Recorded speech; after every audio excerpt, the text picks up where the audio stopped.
E se você fosse um tomador de decisão e precisasse tomar decisões rápidas dentro de uma reunião ou dentro de um contexto específico da sua empresa? Se a sua empresa fosse uma indústria farmacêutica ou do ramo farmacêutico, onde você precisasse ter informações rápidas para tomar decisões.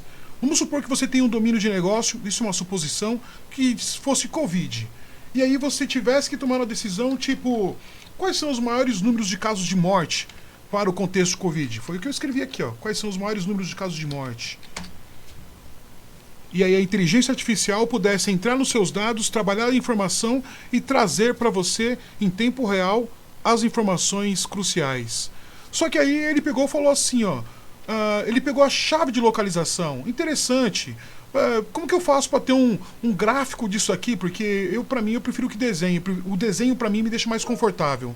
Aí eu vou lá e clico aqui para ele poder gerar, a inteligência artificial gerar automaticamente um gráfico para poder atender às minhas expectativas. E aí, de repente, utilizar esse gráfico num relatório, porque são dados reais. E aí ele me traz os dados reais da minha base de dados dentro de um domínio de negócio com o gráfico bem representativo. Só que aqui embaixo ainda estão os códigos, né? E esses códigos não ficou legal para mim. Eu acredito que eu poderia melhorar. E se eu melhorasse a pergunta?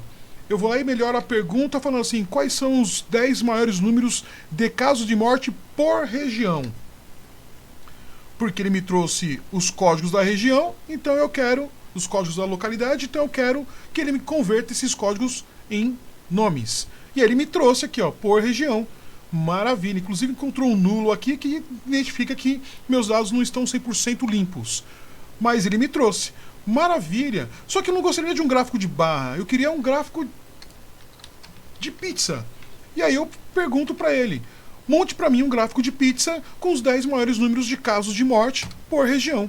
Então, quer dizer, ao conversar com a minha inteligência artificial, ele consegue entender dissertativamente o que eu estou dizendo, converter isso em instruções para as minhas bases de dados e me gerar a informação que eu preciso. O que você acharia de ter esse tipo de informação na sua empresa? É isso que eu quero te apresentar. Muito bom!